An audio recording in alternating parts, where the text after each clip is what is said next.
Hello. Oh, hello? Hello. How's it going?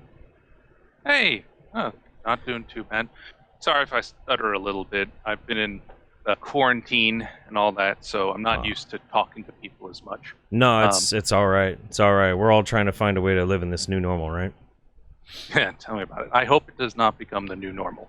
I'm rather worried about that, but Yeah. that's a Well, topic for another time. yeah. That's for sure. That's for sure. So, So, unfortunately, I did have to pop out. You mentioned stuff about culture versus establishment, and you had some cool things saying. Unfortunately, I had to pop out during that time because sure. I needed to grab water. Um, but so I think part of the disagreement is the way I view the establishment is different from yours, Sure. and um, I also think like maybe like how I consider punk is different. Of that, I'm quite sure.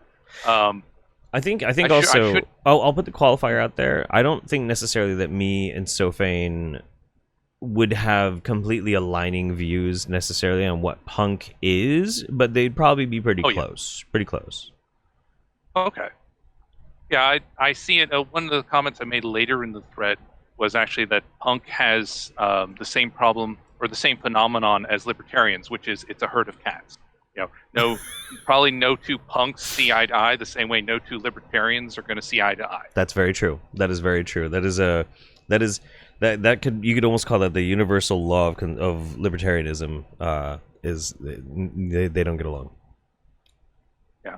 Now, see, general caveats I'll give. It because this surprised the heck out of Sophane, and I think he's tried to use it against me. He's like, I'm not punk. I was not. I do not try to assert that I am more punk than him, or that I am a punk, Sure. or whatever. I am very much acknowledge that I'm not one, and I'm just a boring old kind of academically inclined cricket. And my main thing is I like to observe what I see as the culture, as what I see as in terms of sociological changes. I'm not a professional at it. Sure. My background's more statistics and math than sociology, but it's fun. And so for me, this discussion here with punk, this is kind of a half-formed idea that I'm still been working on it. Hmm. And I even admitted, Sophane nailed me on one when I talked about the based is the new punk. Turns out that's not a thing. I was like, oh, yep, you're right, not a thing. My bad. Okay, moving Well, on. one of the interesting things about well, just as a quick aside before we get to the punk thing, as far as the term Sure. based is one of like a few different terms or tropes that was spawned from right wing, and I would even almost argue like kind of far right wing circles and actually kind of countercultures that has entered into the common vernacular.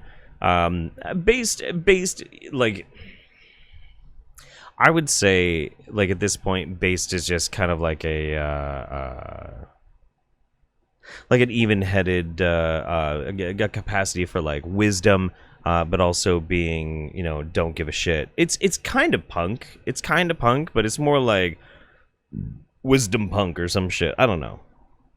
Hmm. Okay. Yeah, I haven't dug into based enough yet. I mean, I see it around all over the place. I don't use it to describe myself just because I don't like latching on to new labels. Yeah, Like, I'll call myself a small L libertarian, sure. um, I do too. or maybe a paleo conservative. I don't know. I mean, Definitely not I me. like a lot of what Ron Paul said, so that, and I also like a lot of Barry Goldwater. So, Okay. and Grover Cleveland was a great president, and he was a Democrat. So, Sure. Well, that's. I mean, So- let's not even get into the historiosity of like the culture shifts in political parties. But yeah, no, absolutely, and I think we would probably agree on a whole lot of stuff too, because I'm a small L libertarian as well. I just I'm more focused on liberty necessarily than the size of government. I think functionally government should serve the people, and if that's and it should ultimately be to enhance the liberty of the citizen.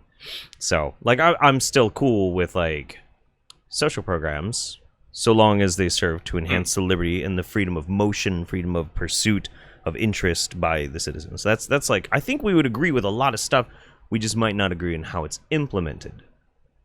Probably, yeah. Like, I mean, I think we both agree on free speech is good. Yeah, You know, sure. I mean, you burn flags. I have no problem with you burning a flag. It's like fine, you could burn a dozen American flags, no skin off my back. So long as you didn't steal them, that's fine. Like I'm against theft. I don't believe in committing violence against another person, Sure. or aggression, I should say. Self-defense is fine, but you shouldn't walk up to someone and just punch them in the mouth for something they said. That's stupid, and that's not good. So, okay. I'm going back to the tweet thread. Okay. So what in? I guess we have to come to terms with what we want to consider punk being. Is punk? Oh boy, yeah. Are there two different definitions of punk? Is there an overarching cultural phenomenon of punk, and that's kind of a descriptor of behaviors or positions? And is there then a personal philosophy of punk? Yeah, I would say there's definitely a commodity punk, which I think we can generally dismiss as the LARPing, where basically you have people who think that if I consume punk rock and I consume punk style clothing that is marketed to me by a major corporation, I am therefore punk. Sure. I don't regard that as punk. I think generally that can be discounted as one of the types, but not a real type. There's it's just a label for a style or a fashion, Yeah. But yeah, we can say, like, for the sake of argument, we can try and remove the commodification or the intrinsic aesthetic value of punk away from the philosophical concept that we're thinking about right now. Right. I do think that historically speaking, those two were very much linked. But we can talk about it because I think that the spirit of why those were linked doesn't necessarily have anything to do with punk as the fashion itself. I'd even say that the hippie movement was pretty fucking punk when it was first developing as well, because of their rebellion through fashion and through music, That's true. It does come down to how is it used. And yeah, but what I'm referring more to is, like, you have a lot of kids who think that all they have to do to be punk is look the part and consume the right product. And it's not just punk, it's true of many movements. It's the red letter media, don't ask questions, just consume product and then consume next product. No, that's everything. And people think that consumption is an identity, and it isn't. Or rather, I mean, it can be, but it leaves you in a very bad mental state that I think we are observing right now the consequences of. That's a much broader conversation right there. I mean, sure, yeah. We could table that. Sure. Yeah. Sure. That's us getting into let's discuss the merits of capitalism. We'll be here for a while. Well, it's getting into the pop culture war. Now, sure. I will say I'm pro free market. Like, I believe in capitalism as, like, the consensual exchange of goods between two people without interference. I think that's a moral good. I think you should be able to do business with another person without a third party standing and saying, I don't like that, or so long as the two actors are honest and whatever and so on. But yeah, so I'm not anti-capitalist. Do want to clarify that. Sure. Neither am I. But yeah, going back to the punk. So the way I conceive of punk, or at least so far, and again, I'm still in that early stage of what is this? Because it's a useful term. It clearly was a movement in, like, the 70s and 80s. One could definitely say there were punks. Punk existed, and so it's a real thing. What caused its creation, and do we have? Is the modern version different from it? Is it is it the same as what it was back then? Are they actually against the same things? Are there different elements? How has it changed? How has it adapted to the times? And so the way I see it is, you have punk back then was a reaction against the evangelicals, because you had the religious right was a thing. I mean, Jerry Falwell, Barry Goldwater's famous quote, every good American should give Jerry Falwell a swift kick in the ass. Yep. But you had this controlling evangelical things, satanic panics and violence in video games, and that anti new thing. Oh, the kids like this new thing bad. Same as rock and roll. And so you had punk as a reaction against that, where you had God Save the Queen. It's like hey, we've got this queen. Why do we respect her? Nah, screw it. Let's tear down the monarchy. Let's question things. Let's be far out with our speech. Oh, there's 7 words you can't say on television. Blah blah blah. Well, here you go. Yeah, there you go. It's anti-authoritarianism. Yeah, anti-authoritarianism, non-conformism. But it was more than that, too. And I'm highly sympathetic to a lot of those. I mean, anti-authoritarian, yes. I mean, I don't want a tyrant telling me what I can and cannot do. I mean, I think that's normal to an extent. So now you look at today, and I think this is where the disagreement goes. At least as far as me and Sophane, is I look at the establishment because you have like the tech giants. Well, what ideology guides the tech giants? Money. And their corporate control. Money. Their money. Yeah. Well, sort of. They're willing to lose money though, because if you look at the behavior of Disney, if you look at the behavior of Google, they leave money on the table, and they will sacrifice profit for being progressive. No way. Sorry, now I need to find progressive. No way. Absolutely not. No way. No. So look, I get what you're saying, but you got to understand something. There's a really interesting phenomenon in which we can perceive this seemingly to happen. But if you look and you project on how these companies are ultimately going to perform over time, almost every single time they always bounce back, and in fact their profits gain more. Gillette is a great example. Gillette had the most woke commercial in the fucking world, and their profits went down. And if you listen to popular culture and YouTubers, they're like, Gillette is breaking down. Look at the hit that they took. Get woke, go broke. And it's true, they lost money, but not a lot. And then they immediately bounced back and went right past their regular projections. Right past. Because the thing is that you have to understand, especially when it comes to a very, very large corporation, and Gillette is a huge corporation, but even then, Facebook, Google, way bigger. Okay? What they will ultimately do, and this is a very, very common marketing technique, what they will do is they will acquiesce to what is perceived to be bending to a progressive or a woke demand. And then people who don't like that and who are very mad about that will boycott it and stop using that product. Everybody who was on the fence and actually appreciates or likes that thing then starts to use that product. And then eventually, there's people who don't want to be inconvenienced by not holding true to their values or whatever the fuck they want to try and claim as this moral fucking high horse, realize they can't do without that fucking product, start using the product again. And then all of a sudden, their profits skyrocket. It happens over and over and over and over again. It happens with Nike, happens with Gillette, it'll happen with any of these companies. None of this is actually indicative of them actively trying to do something that is progressive or left or woke. Okay. There are a couple of counterpoints to what you're saying. Sure. Now, on Gillette and Nike, I agree. The evidence says that them going woke did not cause them to go broke. They did make money after. I agree with your analysis. However, there are more instances where it does. For example, Disney and Star Wars. Disney, current estimate, according to the investors, is lost several $1 billion on Star Wars by going woke with The Last Jedi. They have not recovered that. Yeah. In fact, they're trying very desperately to recover from it right now by appealing to fans. But people have tuned them out. And with entertainment specifically, once you lose a fan, there's tons of stuff to go to. You just go to something else.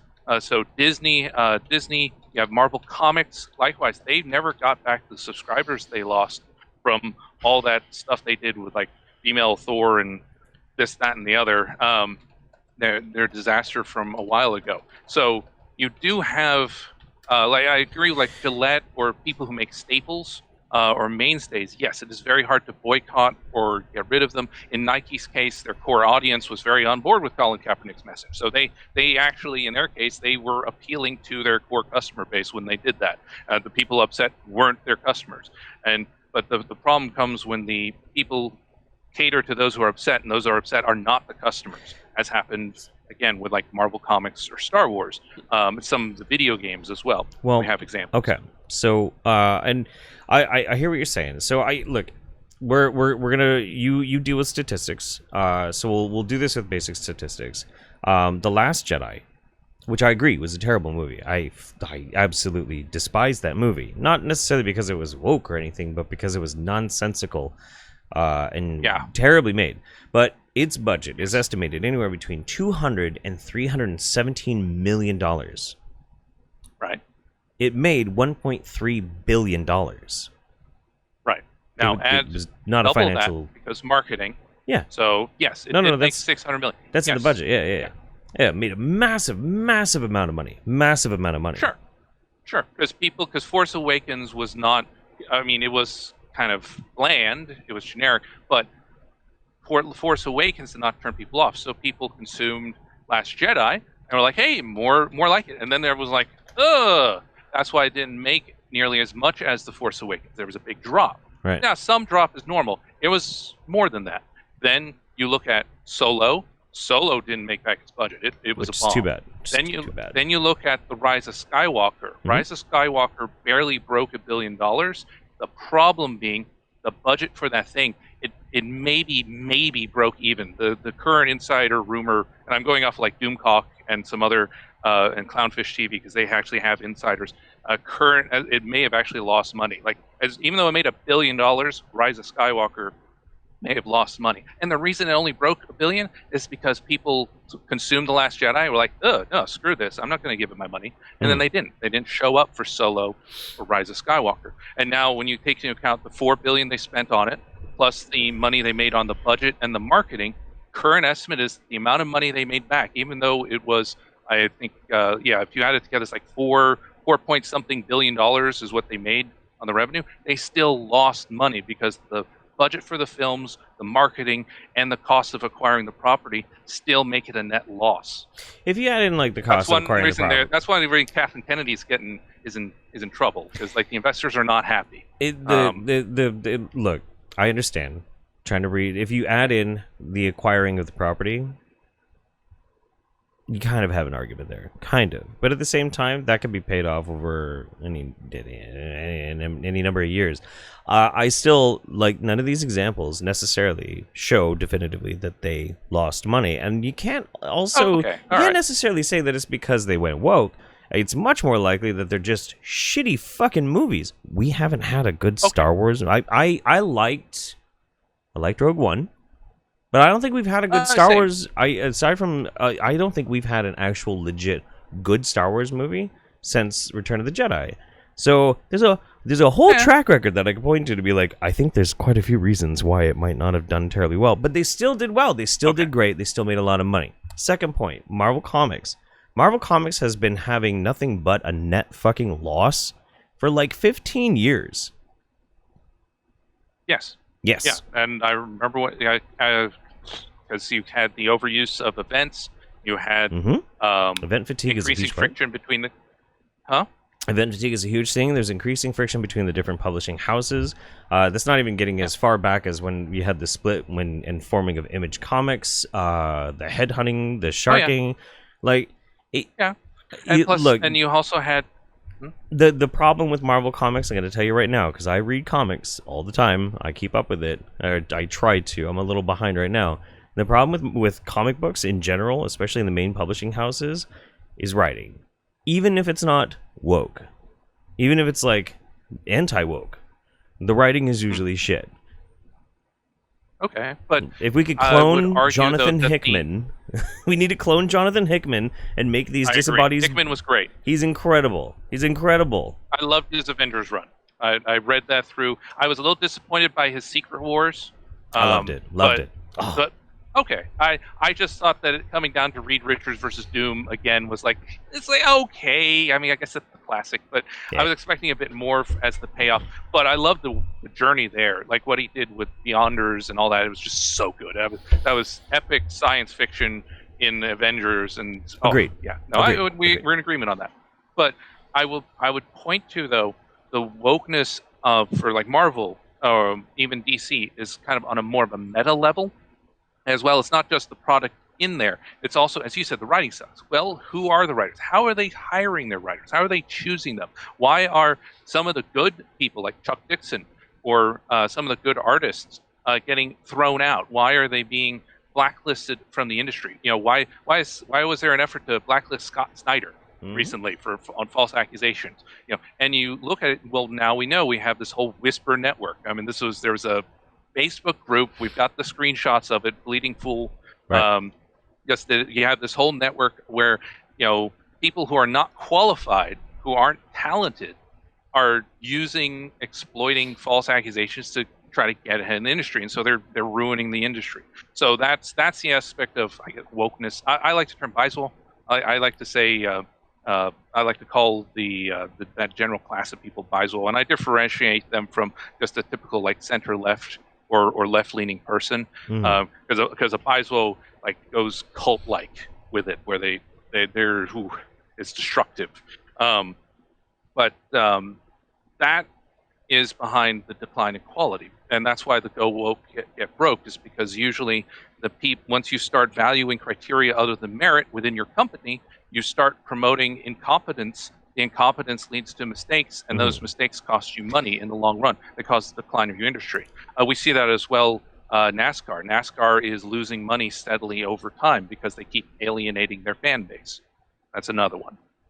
Well, that's a different one. That's getting into something very very distinctly different. But look, I love comic books. I love comic books. I'm pretty caught up on the whole Comicsgate thing.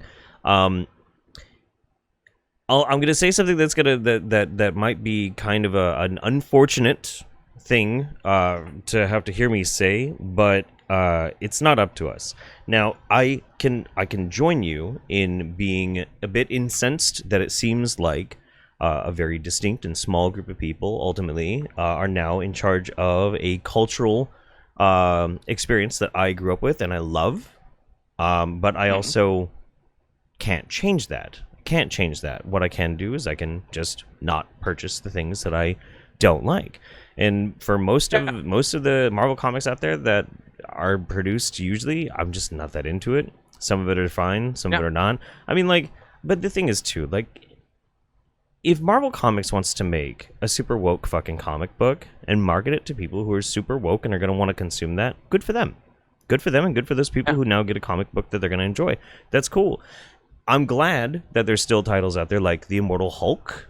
That is a great title right now. Like I get to enjoy that. Oh, it's fun, dude. If you can get caught up on it, it is really incredible. But I'm behind on my comic reading. All my comic book stores are most of them are closed or that kind of thing. I need to catch up. Yeah. You know what? After we're done with our conversation, make sure and DM me on Discord, and I do know some pretty cool services that I'll tell you all about. So. Okay. Yar matey. Look. So indeed. But the thing is, when we get mad about culture like this, we can make the argument that you're going broke because you went woke, but at the same time you can say that, and then anything further than just voicing your displeasure is an old man yelling at the clouds, because you can't control it. All we can do is try and vote with our dollars and hope that it makes a difference. Unfortunately, because of the way that Marvel Comics necessarily operates, that now has a giant, massive parent company that can ultimately probably survive any kind of financial hit because of unpopularity for quite a while. So there's not really a whole lot of consumer incentive to be making them change in a way that you want it to be changed. This is my suggestion for you and for anybody. If you find that seems fatalistic. It's just it is realistic. That's the problem. Like, we don't own these titles. We own the memories that these titles have given us, and those are precious. The stories that we enjoyed and that we still, if we wanted to, could now seek out and read them again. We own the feeling that we got from it, the memory that we got from it, and those stories now do belong to all of us, but that doesn't mean we get to control the stories that are coming out now. We have a very... There's a huge emotional investment that's put into it, but at the same time, if you're allowing yourself to be too controlled by it, then ultimately it's not going to be anything but a negative experience. That's just where I'm coming from on it. I see. I understand that view in terms of, well, not all I can do is not buy it, and a lot of people aren't, of course. I mean, if you look at comics now, the dominant industry is manga. Manga is the primary comic form now in America, the same way in Europe. Now, I would say there's as a counter argument to that, there is a downside to essentially abdicating and saying, okay, I can't change it, so I'm not going to advocate for changing it. I'm just going to let them. I think there is still value in analyzing why it sucks. We say the writing is bad. Okay, how is it bad? What can we learn from That's that? like the best. That's like the favorite pastime for any fan is analyzing why something's bad. Yeah, yeah, definitely. Two, I think from a business perspective, looking at how did Marvel end up in that mess, where you now have people making it, the artists, and like Heather Antos. Heather Antos is a good example, where you have someone in the industry who hates the fans, who hates the customers, essentially. I'm aware of her. Doesn't mind driving them away. I mean, you have the same thing in anime too, like Funimation. You have, Monica and Raul and Jamie Marchi are, oh boy, they have said some very nasty things about anime fans. Like they don't care about the customer. Driving away the customer is never a good business strategy. Weebs get the gas, man. Weebs get the gas. But there's a broader downside as well. So if you surrender American comics and you're like, okay, fine, I'll just not give my money, I'll let it go under, I'll let it no longer essentially matter to me as a cultural phenomenon. Well, okay, sure. A lot of kids then are going to turn to manga, which is Japanese produced. So art and culture are upstream of politics. Do you want to surrender the makers of art who give your kid, who reinforce values and so on, do you want to turn that over to Japan? Do you want to turn that over to another country? Or would you prefer Americans making art that children consume or just people consume to then, sorry, I'm being very, very not eloquent on this point. Sure. Well, art conveys values. Art conveys morality. Art, I don't like the phrase "all art is political." I mean, not all of it is, but political. There is morality. There are values reinforced. Even something as simple as good versus evil is good because it's better than nihilism, for example. So when we consume art, we are also consuming kind of a political view. And like with children in particular, a lot of their basic worldview can be shaped by the art that they consume. And even adults can be influenced by that. That's why you have that big push of, oh, businesses are evil, corporations are bad, hate business, hate capitalists, or you have other ones which were like, oh, interracial marriages in this movie, one of them's going to die. You see that in a lot of 50s and 60s Hollywood. Anytime you see an interracial couple, one or both of them will die. You can have a drinking game based on it. But it's that kind of reinforcement, or the queer coding of the villain. That's a popular one from the left. Villains are queer coded to make gays look bad. But do you want that then to come from Japan instead of America, to be produced by American creators? Do you want to cede that what used to be a big segment of childhood reading to a foreign country? Well, there's a lot to unpack there. I would say, right. Ideally speaking, and okay, I'm gonna have to narrow this down just to specifically children. Because, sure, go ahead. I've been trying to help deprogram grown ass adults from believing some of the stupid bullshit that like people very close to me in YouTube spewed, and some still spew these days. So like I'm trying to chip away at that shit myself. But like let's talk about kids, okay? Because they're the really impressionable ones, and they're the ones that we can argue aren't fully cognizant of their actions and are easily manipulated. I don't think that any culture that a child, even all the way up into developing into adulthood and a teenager, I don't think that any culture necessarily that they consume should be done so without the very specific lens of their family, their school, their teaching, their friends and their family. I don't think we can even really divorce those things altogether. Now, sure, there is such a thing as concepts and theories and practices that are intrinsically manipulative. I habitually make videos about cults, for example, and some of which hurt themselves or convince each other to hurt themselves in all sorts of fucked up ways. So I'm aware that this is very much a thing, but we're talking about just culture, and culture in and of itself is it can't be consumed without that context. And one could argue at times that it's actually the context or the environment in which you're consuming the culture itself that's even more important than that culture. If you're watching a movie, and if you're watching like a very intense movie with a very strong, powerful moral message that ultimately comes about because of something horrific and traumatizing, and you're in a supportive home versus you're in a nasty, abusive home, you're going to consume that culture differently. You're going to adopt it into your worldview differently. Things that are more important to you in some ways might not be for somebody else in a different situation. So, Sure. like, that's the main thing, is like I feel like it is so much more complicated, and I also don't like the infantilization of saying that we can be so easily corruptible, because that's like the satanic panic thing, right? But That's true too. That's true. Yeah, and I agree on the context. For example, it's been argued that because old-timey villains were queer-coded because they were described as gay, right, that actually caused people to identify with villains because, well, they were gay. So they're like, well, the gay people are evil, so that's what I should be like. So they consumed it differently than intended because of the context. So correct. Yeah, no, 100%. I can agree on that context. Yeah, and so the second part of it, though, and this is a really important part about it as well, you make the argument of, well, we want to make sure we're the ones in control of the culture that we're going to be having our children consume. We don't want it to be, handed over to, say, another country or something. Well, what makes our culture so very good? We overwhelmingly still have a massive, massive population in the United States that ultimately believes that there is an invisible man in the sky that watches everything you do and dictates whether it's right or wrong.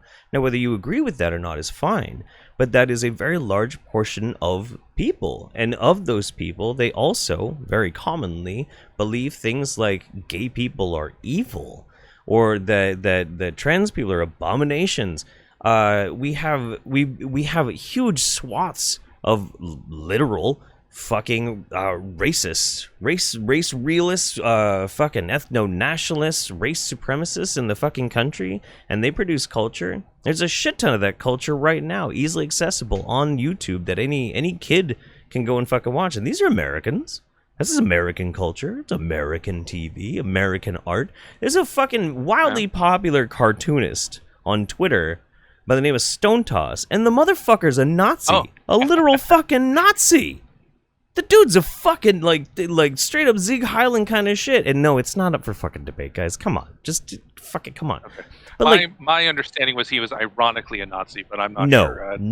I think he's based out of Houston. All you gotta do is go look at his old comic red panels. It is not a fucking joke. It is not a fucking joke. And this is wildly marketed, like all over the fucking place. And it looks so cute, and it's totally easily consumable by kids. Well, what makes that somehow better or superior over them watching like Ranma 1/2, or Trigun, or whatever, Like I don't think that we can intrinsically have a value statement on that unless we specifically try and make some sort of argument that our culture is ultimately superior. And I think American culture is in some ways superior, but not because of like necessarily our art. But more the intrinsic values that our country imparts upon us. I think I would point to punk is one of those. The reason let's see. In terms of American culture, I could make that argument. Man, that would lead down a rabbit hole. What I'll do more to focus here on the manga and anime specifically is because in Europe, you actually already see where they're further on the curve than we are, where manga now dominates their comic industry, such that the local European comic industry is basically dead. So we actually already see what the consequences of that are. So what you now have in Europe is they've lost a lot of the local comic traditions. A lot of the local comic properties are gone. They're bankrupt. There's no money in it anymore. That's too bad. People are consuming manga, and so the counter to that is, well, now we just have kind of generic anime style everywhere you go. So do we want that here in America? Do we want to lose the American comic tradition and have it replaced with manga? Because that's what's happening right now. Now, some people in chat have pointed out that indies are still thinking, and yes, I agree. Web comics, I was predicting this back in the early 2000s. Web comics are probably going to be one of the last forms that American comics survive in. And so far, everything has said yes, that's probably true. Because you have some of the early adopters of the Kickstarter movement, like Spike Trotman. Yeah. And she's actually a socialist and so on. I mean, she and I don't see eye to eye in politics on anything, but I respect her because she's an excellent businesswoman who made a name for herself in indie, and so she promotes the American comic tradition in her work. But do we want to have that be it? Like, do we want to have anime manga everywhere? But how do we fight against that without artificially putting in enforcement? And that is very much counter to any libertarian ideas. Okay, well, you shouldn't have to profit. I'm not advocating for corporate bailouts or mandatory comics in the class. I think we just do it by increasing the quality of what is made. Well, how do we right do now? The quality isn't there, and I think that's a good reason why you go up to Marvel and you say, "Get your act together, you stupid idiots! Like, what are you doing putting this out that's not worth the paper it's printed on? Why are you charging $4 for a piece of garbage here with art that looks like it was made by a first-year art student? Whereas even 20 years ago, you had some gorgeous pages in here. What the heck? Why is there? Get your act together. Here's a look. I understand what you're saying, but okay, with now 3 to 4 years worth of Comicsgate under our belt and all of these videos made and all of these views, it really hasn't changed anything. Marvel doesn't care. I agree. And I don't think they're going to care. Fizzled. So this is my suggestion. My suggestion is to be punk. You should be punk. And you know what's really punk? Is supporting independent fucking comics on Kickstarter. I somewhere around here I have a copy of Patriotica. I put my money where my fucking mouth is, man. Like, cause I felt the same way. But rather than poop my pants, I've got a copy of Jawbreaker's line somewhere around here. Yeah. I unfortunately don't have a lot of money to give to indies, sadly. I also I do have 2 volumes of Smut Peddler, though. Oh, cool. I've even got an autograph by some of the artists in there. So give us good stuff. If you can get a copy, I recommend it. It's sure, good porn. Absolutely. But that's how you do it, though. Is that again, this is all basically coming down to the fundamental concept that there really isn't anything that you can do otherwise. You could just, okay, I guess I'm just gonna read this comic book that I don't like, or I guess I just don't get to read any comic books.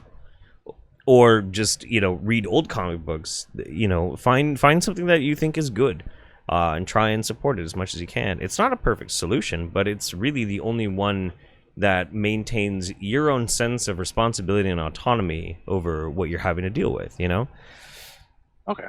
I don't know. And that, and that I think is, the thing is, when we're talking about the concept, the philosophical concept of punk, we're trying to talk about anti-establishment, but it also is kind of like radical self-reliance as well.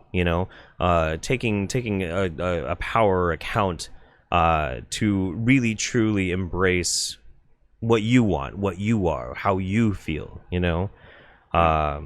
You want to wear a Frankenstein costume to school, go fucking do it. That's pretty fucking punk. Like that kind of shit. You do the kind of culture that you want to do. Okay. You could make the argument that comics, in this specific instance, there is an establishment that is more woke, and that to be against that mainstream would be to be punk. And in that case, if you want to say, like, dude, I support indie comic books, man, I'm fucking punk about that shit, like, I would be like, yeah, dude, you fucking are. Cool. Okay. Unless then we're in some agreement. Unless all right, your independent comic book is like something real fucked up, like I don't know, something that's like inherently propaganda for authoritarianism or shit, then Oh yeah, no. okay. Like yeah, if I support indie comics, I'm totally into Jack and Chick. No, that's not Right, exactly, that's, dude, exactly. Yeah. I agree. Yeah. So okay, yeah, no, that's fine. Okay, yeah, we've reached agreement on that then. Sure. That the supporting the indies and so on would be considered a punk. And here's then so Sophane I think might argue though because like he bashes Jeremy Hambley and stuff, but Yeah. Jeremy Hambley is really he doesn't support Comicsgate because there's a whole fracture in Comicsgate that I remember when it started and it was all well and good, and then it fractured, and that's one reason it fizzled is because it fractured and doesn't. So like what we call Comicsgate now is not what it was when it started, and it's just Sure. it's a mess. It's so disappointing how that fell apart. But like Jeremy Hambley has supported indie artists and stuff, but Sophane just kind of laughs at him, says, it's just anti-SJW bullcrap, ha ha ha. And I'm like, dude, don't you realize the indie artists are the ones who are doing the punk? You're mocking the actual punks here. You're on the wrong side. Nah, I think he's more mocking Jeremy because Jeremy's a fucking grifter. But like if Jeremy, I've heard that argument. if Jeremy spends a good amount of his time, and it seems like he does, supporting independent artists and trying to push it, I don't trust that he's necessarily doing it for altruistic purposes because I don't trust Jeremy at all. But if he is doing it and is getting exposure for independent art, that's good. That's good. Ultimately, his actions might have a net good. It doesn't change my opinion of him, but yeah, sure. Okay, that's cool. Okay. Let's see. Stuart K. Hayashi actually has an interesting point here that I do want to add a nuance in here because he is as I saying the establishment is woke, so I'm going to be anti-woke. Isn't being a free individualist. Free individualists enjoy stuff as if never hearing of woke skulls. True. I agree with that. You shouldn't just be anti-establishment or anti-woke as a reaction, because being a reactionary is, I think, generally is not punk because you're allowing somebody else to dictate what you're doing. What you should demand, though, is quality, something worthy of your time. And the reason wokeness gets involved in that is typically a woke product, not always, but often a woke product is of less quality than one that was just written with the intent of making a good story. Because often the intent of the author when they're trying to be woke is to sell a message fic, when an author is trying to be good will just try to tell a good story. And there's a distinct difference there. It's like, that's why I like a lot of Christian propaganda stories, like Left Behind. There you go. That's why Left Behind was kind of blah, because the whole point of Left Behind was just pushing that Christian message, and that's why it was kind of boring. There was not really a lot of depth there. Yeah. Yeah. And so today we have kind of the left wing equivalent, the secular equivalent, I guess, where it's just like pushing racial identity or look, I made my character a lesbian, buy my thing. It's just it's not a good story. The only thing it's got is the lesbian thing, and that's it. And that's why being woke is associated with low quality. Okay, so there's a couple of things there. One is it's hard to quantify whether or not the condemnation that you're having of a piece of an intellectual property that you're trying to consume, piece of culture. We'll just use that. Whether or not your condemnation of it is because of your own bias, or whether or not it's because of an actual metric of quality. It's very difficult to do. We do it all the time without even thinking about it. Just the way we talk, True. Everybody does it. That's true. And that's fine. But like I've seen people get that mistaken impression quite often. Thinking that they understand the intents and purposes. So I just caution against that. I don't really have necessarily like a specific counter to it. It's just I would caution it. But the thing though that I think is interesting is something that like you've been talking about the tendency that that woke culture tends to be made for the sake of marketing and pandering, and there's not really a whole lot of quality. Man, I hate to even like distract away from the conversation that we're having, but that literally describes fucking Hambley's entire channel. Like that's all he fucking does, Like I'm not gonna argue against. I don't really watch much of his content because it was a little light for me. Like I like Mahler, for example, because I think when Mahler digs into something, I think he gives a really nice in-depth boom. I mean, he's known as the long man for a reason. He's great. Even hours and I'll go hours for of analysis and shit. Yeah. Yeah, or if I want news, I'll go with like Clownfish TV because they're usually more pithy, or Doomcock, also pithy. Hamley's a little rambly for me. Yeah. His big thing is like Filler. getting attacked by that Matt Loader guy. That's the main example. So like I will use him as an example of this is the risk you run. Like so you insult Aeneas Sarkeesian, you might get punched by some punk. No, well, not a punk, but some rando on a street. I mean, geez.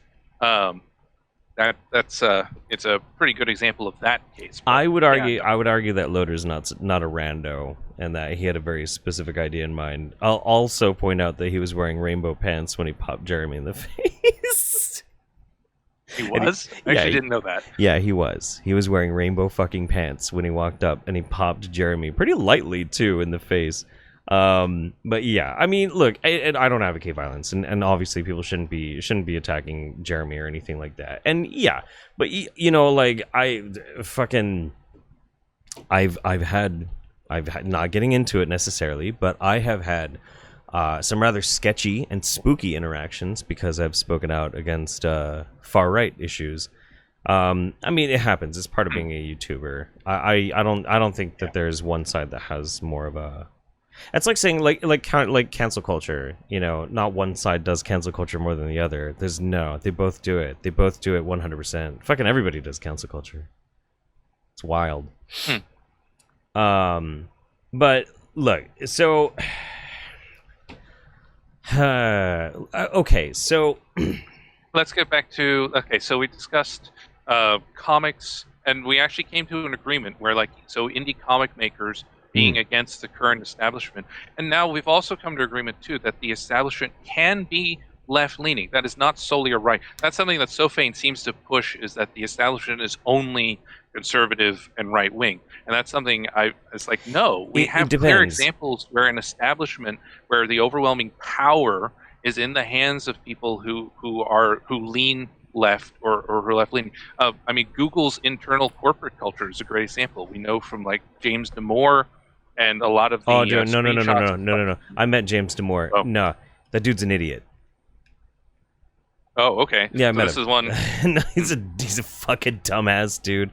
That was the dumbest thing he possibly could have fucking done. Holy shit. I read his memo. I didn't find anything wrong with it. I really didn't. Not necessarily. There were some things that were really poorly worded and whatnot. The problem was the fucking delivery. In a corporate environment like that, you don't write a fucking letter like that to everybody. You don't do it. That's how you get fucking fired. It doesn't even matter what it is. He could have written I'm tired of people leaving their tampons in the fucking trash can or some shit like that. And the way he fucking sent that shit, he'd gotten fired. The reason why wait, hold on. Aren't there counterpoints to that though? Because there have been company-wide letters, condemning, expressing political views, like left-wing political views, and there's no consequences for that. I mean, I can't cite specific examples. Usually those are drafted. My understanding is that what he did was not dissimilar from what others do, just from the opposite political spectrum. Sure. But the thing is too, if you're going to be trying to address an actual effective change in a corporate environment, you want to work with your HR department. Now, that doesn't mean necessarily that if you're in a very, very progressive-minded, far left work environment, and you are I think we need to talk about abortion, it probably won't be very well received. Okay? And yeah. I'll agree with you on that. But again, when we're talking about big, huge corporate entities, you can have culture that they're trying to embrace, and culture and innovation and entertainment tends to naturally drift left. That's true. But those companies do not operate under any kind of leftist politics at all. They're all right-wing politics. When it comes to how they're structuring their businesses, how they manufacture, how they commodify, all of it is according to more conservative, right-leaning ideals. It's just how it is. So you can, and again, it comes down to when we're talking about the establishment, there's the establishment, and then there's the establishment trademark, and that is not left-leaning, not even remotely close. But is there small insular groups or ways that we can define it in which there are left-wing establishments? Sure. Yeah, I'd agree. Okay. Okay. Sorry, I'm thinking because you're giving me. It's an interesting distinction you're throwing. So basically, you're saying like it's almost like if there's a micro, mid-tier, and macro level. You're saying yes, you concede that the mid-tier might be establishment might be left-leaning, but you're holding that the macro level, which is above that, is going to be conservative, and that therefore, to be punk is to rebel against that macro conservative level. I think you can. I think you can rebel against both. And you're very close to like my position. My position on it would be more along the lines of like, we have a dominant popular culture in the United States that is inherently left wing. That's true. That's true. Most of our movie stars and our television stars and our music artists and the people who are in control of like our marketing is left leaning. That's true, and that's a response to popular culture, also popular perspectives. Okay, most of our population in the United States are all in urban centers, naturally left, naturally liberal. However, that doesn't necessarily mean that the overarching systems of power and control in our country are inherently left, because they're not. They're inherently right. And that's the dynamic that we find ourselves in. Now, to be punk, in the scope of trying to rebel, you could be punk against one, you could be punk against both, but to try and say that you're counterculture by going up against say like left liberal media, I don't think necessarily works for very, very specific reasons, and especially because of the dominant power structures of the big establishment. Like if you adopt, like if you're like, hey, I'm anti, I'm anti trans rights or gay marriage or some shit like that. Well, sure, you might be counterculture to the larger popular culture, but you're also embracing something that is an inherent part of the overarching dominant structure of power in our governments, in the larger the larger system, and so like I don't think that works as punk. I don't really think it can be. And a I wasn't counterculture advocating either. for that. Like that's why I differentiated in the thread. That's why I differentiated progressivism, classical liberalism, and conservatism. And I think that's why when you mix liberalism and conservatism together, you lose some nuance in terms of the difference. Because what you're pointing out is yes, conservatives conserve tradition. Anyone who pushes tradition, I don't see that as punk. I see that as what they want to do is boost an old establishment, an old authoritarian. I like that. And they want to bring that back. They want to go back to the glory days of Jerry Falwell. A conservative would not be punk. We agree on that. It was in the Twitter thread too. It's just, that thread is all kinds of branching. It's all over the place. Yeah, sure. Maze. Yeah, I know. But I did say that conservative would not be punk because they're pushing for an old school tradition. So we agree on that. So I don't view being anti-gay marriage or the white ethno state. I don't see that as a punk position. Right. But where it starts falling down is because the progressives are like, for example, there are you have the Marxists.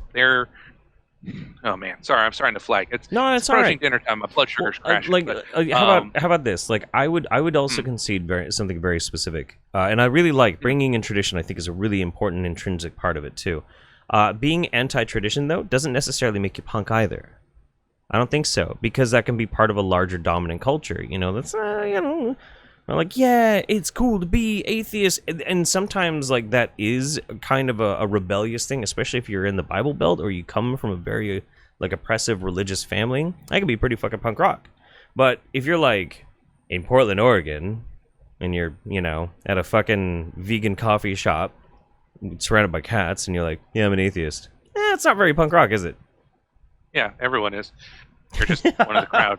Yeah. Just saying, That's actually one reason I criticize Sophane, because Sophane positions himself as a punk, but when I look at the views that he holds, it's like, dude, you're like cookie cutter boomer. You're a milquetoast boomer liberal. I mean, it's not necessarily a bad thing, but the fact that you are portraying very mainstream opinions that you hold as punk, it's like, no, that's not really nonconformist, man. You're kind of just going with the flow. Well, I don't want to speak. With I don't what want you're to speak saying. for Fane, So, but I will say that I'm pretty sure Fane does not necessarily identify as a liberal. He identifies as a leftist because that's kind of how I am okay. too. Like, it's I don't necessarily enjoy the party line and the popular culture that is surrounding not necessarily the spirit of liberalism, but liberalism as it's represented right now in our world. Because I also think that ultimately has been co-opted more by a different type of tradition, and that's largely neo-corporatism. But that's a whole nother different conversation. I agree on corporatism being a problem. It's a huge problem. Corporatism is not capitalism, and it's not. Oof, it's bad. Well, in the chat, Deodor Anthony had a great point. Socially left is not harmful to business. Left-wing ideology is opposed to corporate structures in general, and that's like a very big distinction there. And I would say that Sofane does very much espouse left-wing ideology that is extremely harmful to business, and that is not something that the boomers or the liberals are especially happy with. Yeah. Well, at the same time, though, then I mean, he's as in his kind of go broke in his office, like knee-jerk reaction to the get woke go broke comment. He's also shilled for major corporations like Disney and Naughty Dog, for example. So it's like, I mean, so he might be anti-corporate, but he'll carry their water when it's convenient, like when it makes someone else look bad. I would bet you anything if you asked Sofane what he felt about Disney, he would talk your ear off about how much he fucking hates that company. Probably. Yeah. Probably. Except for Captain Marvel, he loves Captain. Like, no. We like Captain Marvel because it pisses Jeremy off. That's why we like it. The movie really wasn't that. It was that a terrible film. It wasn't bad. God, no, it wasn't bad. It wasn't. Look, the film itself wasn't that bad. Brie Larson is a actually very good actress, but I don't think she gave a shit when she made that movie. I think she was bored out of her fucking mind. I don't think she was that interested. I agree. Yeah, she definitely was not into the role. And well, I also didn't like, from a meta perspective, I didn't like what it did with the Skrulls, and I did find like some of the plot elements also did not. Don't pass the fridge logic test, because it's like, wait, why were they trying to kill her if they knew that she was the key to saving them? What, like the 11th hour twist of we were the good guys all along? Just it doesn't work. It's not set up. It's I don't know. I like the Skrulls. I thought they were pretty fucking great. That one actor playing the lead Skrull was really fucking good too. Okay, I really like that. We're gonna have to disagree on that one. That's probably just a matter of taste. I side more with Mahler on his breakdown of it. I think he hit a lot of the points there. It was just like, but okay, but okay. So you think Sofane was just pushing for it to attack Hambly? Okay, I mean, if it's a bit, the other thing too is like, you know as well as I do, if you have somebody that you dislike and they dislike something intensely, kind of makes you. It's not the most honest of feelings, but it kind of makes you naturally want to like that thing more because it makes them mad, Like, see, I don't do that to people I hate. I do it to people I love. So, like, so my waifu, Lo-Fi, that's why I will always say that Lo-Fi's favorite film is Frozen, specifically Frozen 2, and her favorite Disney princess is Elsa. Like, because to her, it's the greatest representation of Denmark on screen, any movie of all time. That's her opinion. And I say that because she hates Frozen. Right. Right, exactly. So, no, I get it. I have little things like that I do with memes all the time too. Yeah, I guess. And it sounds like you're gonna need to get some dinner in you here pretty soon. Unfortunately, I do have biological limits. One day, I will put my brain into a robot body, and I won't have to worry about it. Me too, man. Me too. I'm looking forward to that. Actually, I want to be a weird cybernetic monster that can naturally extract all the nutrients I need from eating dirt. Yeah, I would say my main thing is from my perspective, I see you as underestimating the pervasiveness of what counts as the establishment in terms of the cultural forces for progressivism and things.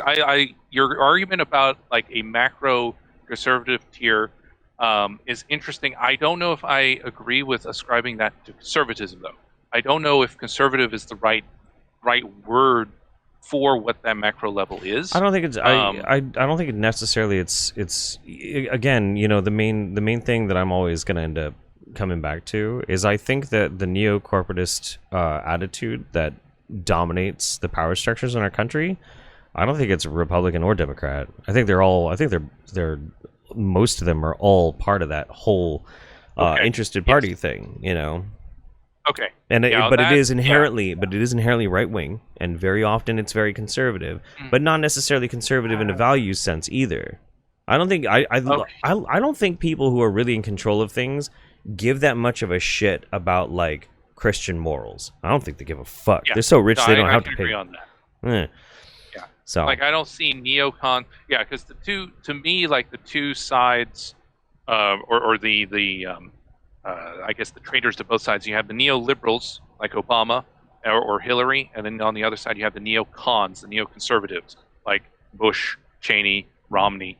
You know, and those are all part. They play like they pretend to be the opposition. They're the friendly like McCain was the friendly opposition because Right. he may talk a good game about the Democrats, but the Democrats count on in the end to actually support things like the Patriot Act or the NDAA, or the Yep. Republicans could count on Hillary to vote for the Patriot Act. Right. You know, it's all kind of a same game. They just pretend to be on two sides. Now, see, But that's those who are actually on two different sides will then like try to ascribe, like a Republican might look at a neoliberal and think, oh, all Democrats are like, well, no.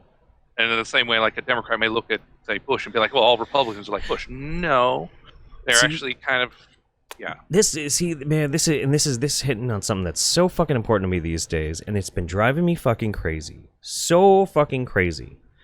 Is you referenced the Patriot Act. I think, regardless of our differences in opinion, necessarily on social or political or any other types of issues that we might come about, I think you and I can pretty much universally agree right now that the Patriot Act is one of the grossest, most disgusting, fucked up, authoritarian things in the world, and it should go away, right? Yes. Yeah, but Same we with don't. the NDAA. Yeah. But yeah. And you know what? We don't talk about that. You know why we don't talk about it? Because we're talking about all this shit. That's true too. I do like to get myself distracted by the pop culture stuff. Sure. 'Cause Well, it's easier. Sure. I agree. But again, here's the thing. Like, when we talk about these things that have overwhelming effects on our government, on the spirit of our country, and all this and all that, we end up getting muddied down, watered down by things that otherwise are kind of inconsequential. But there are real fucking problems out there that need to be addressed. And I don't think there's anything more fucking punk rock than being like, actually, I don't really give a shit. I don't give a shit if some crazy fucking blue-haired lady over there is shrieking and shrilling about feminism or systems of oppression or blah blah blah blah blah blah. Maybe she's right, maybe she's wrong. I don't know. Can we close Guantanamo Bay? Can we do that? But we're never going to talk about it, and it's not going to get brought up because that's not the type of things that are being directed from that very specific system of power and control in our country to those things that are supposed to bring us things to talk about. Okay. Now, here's another point. I'm curious what your thoughts are on this. Do you see Black Lives Matter as being part of the macro establishment? I mean, it has the support of a lot of the corporations, and it's definitely backed by the DNC, funneling money, and it has a power structure within it. Like the leadership has ties to a lot of kind of that corporatist thing. But do you see Black Lives Matter as being a kind of a co-opted movement by the establishment, by the corporatist establishment? I think that the billionaire class and the overwhelmingly powerful in this country and in the world are overjoyed with Black Lives Matter. 100%. I think that they could not be fucking happier. Absolutely. Because nobody's talking about like overarching systems of power and fucking control in ways in which that we're actually going to be able to elevate and shit. Right now we're talking about killer fucking cops, but we're not talking about the fact that we need to stop changing the way we fund our schools based on property taxes. We're not talking about that. And that overwhelmingly could benefit so many fucking people in the world. Now, here's the thing. We could do both. We could talk about how there are fucking killer cops out there who are executing black people, and we should talk about it. But we should also be talking about that militarization other of thing. police is a serious issue. Yeah, absolutely, absolutely. But we're not. But I mean, Duncan Lemp was murdered by Baltimore police. Damn for right. Being a guns rights activist. Damn right. Yeah. Damn right. I 100% agree. But we're not. We're talking about this, and we're also not going to talk about that other because we're totally fucking distracted. It serves the purpose of the people who are trying to maintain a certain type of control and to maintain their stranglehold on the economy and the finances in the country. Okay. You know? All right. Yeah. And so that we can agree that BLM kind of amounts as kind of a crafted distraction. I felt that way about the later Tea Party. Early Tea Party was okay. Later Tea Party, I felt was like this is just a neocon chill time. I don't think BLM is necessarily crafted. I think that BLM is actually a lot more organic than it is crafted. I'm sure that there is a component of marketing involved in trying to direct where BLM is supposed to go. It's a lot like, it's one of those things where you're like, okay, well, maybe there is some element of directing from certain elements, but is it overarching a bad thing that they're pushing towards? I say no. I think it's a good thing. I do think that the BLM movement is a lot better now than it was 4 years ago. It's a lot more coherent. There's a lot more unity between whites and blacks. There are Black Lives Matter protests for white victims of police violence as well. That has happened. These are all great steps. I think that's overwhelmingly a good thing. But I also think that, above all else, that there are massive structures of control and oppression that go on that we are never going to pay attention to. And that, there will be media companies that will try and keep us talking about this in specific. And that's one of the reasons why I'm so fucking happy with the people in Portland, because they're not letting it be crafted by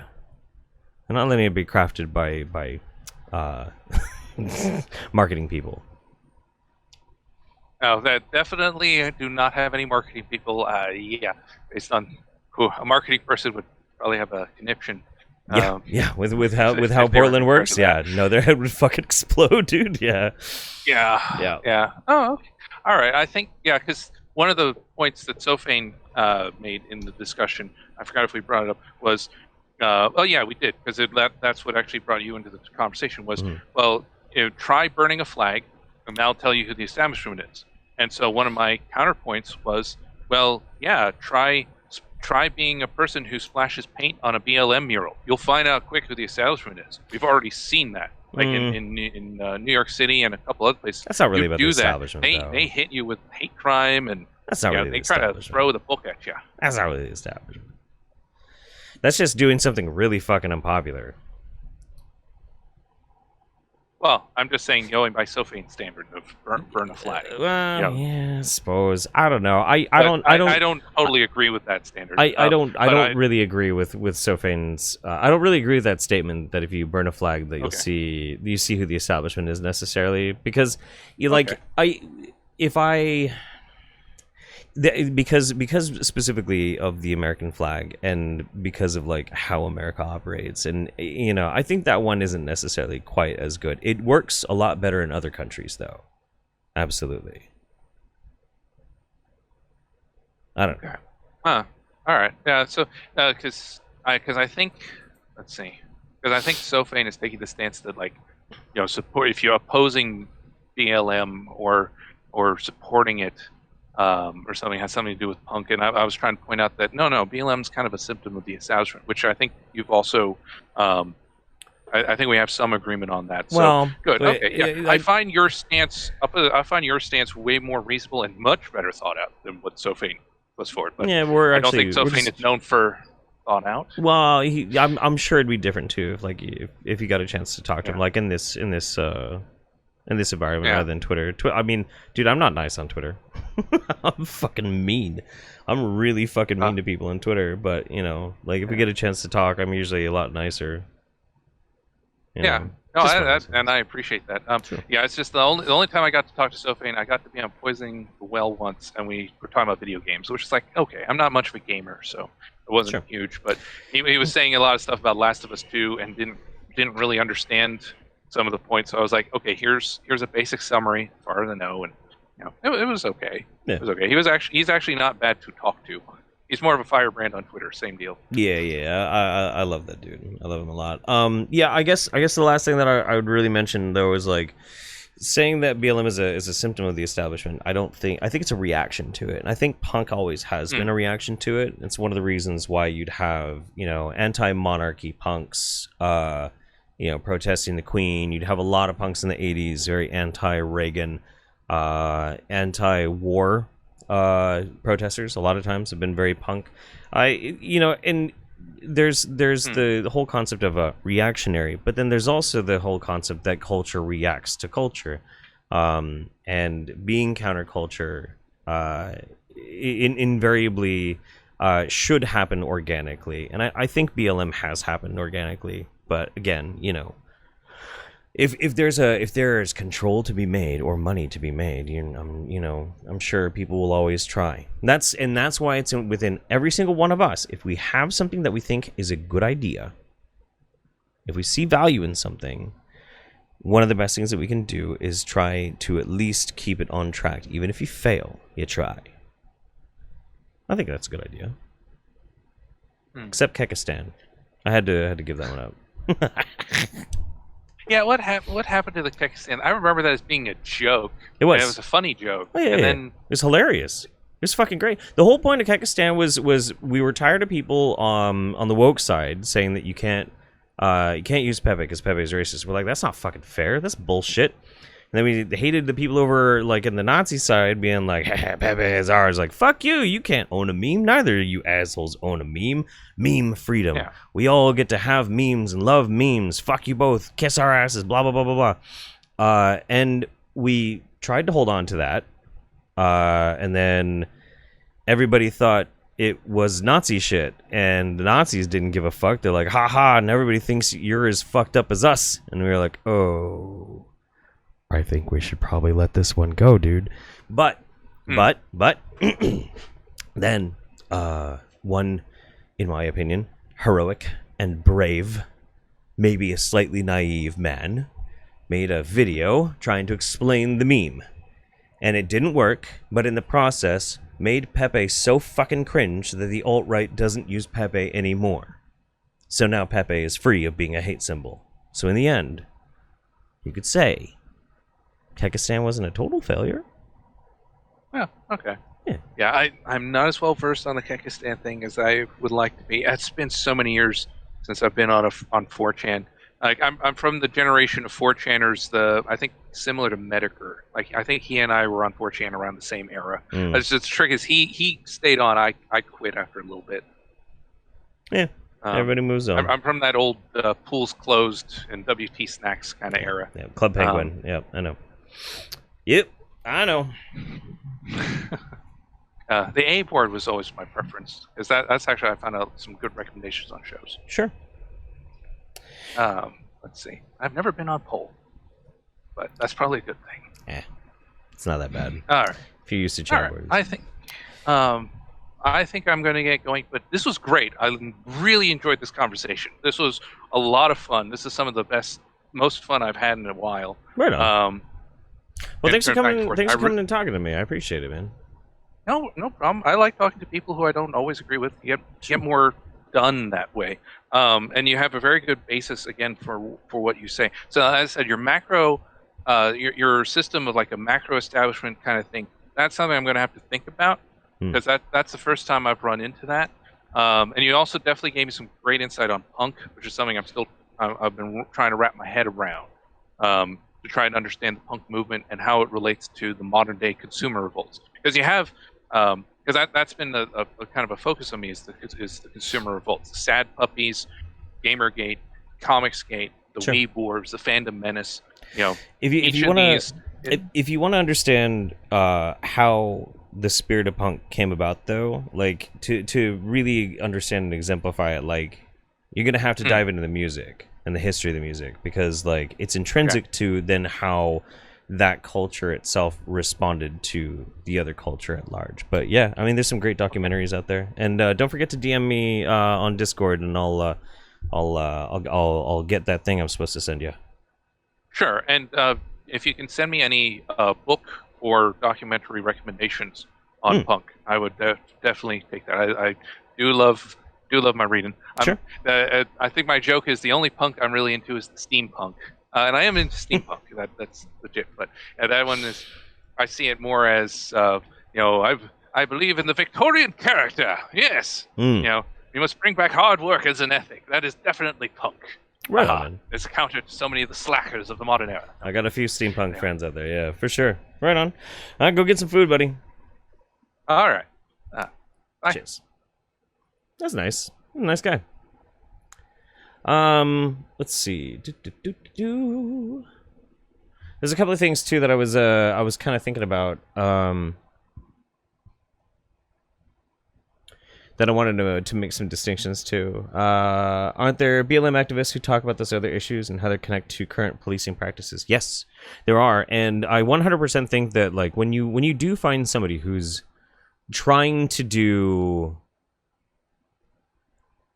protests and actual direct actions, and they're talking about more than just the thing that otherwise we're all very distracted about. It can go two ways. For instance, when there was the Occupy protests that were happening here in Eugene, we had a whole shit ton of people show up in bee costumes to protest GMOs, and that was not very appropriate, and that was kind of fucking annoying. So people could try and co-opt it for stupid little silly insular issues, but if somebody's there at a BLM rally and they're an outspoken speaker and they're talking about class issues, we should cherish those people and really hope that they don't accidentally fall down an elevator shaft onto some bullets in full view of those NSA agents. I'm just fucking around. But yeah, no, I think so.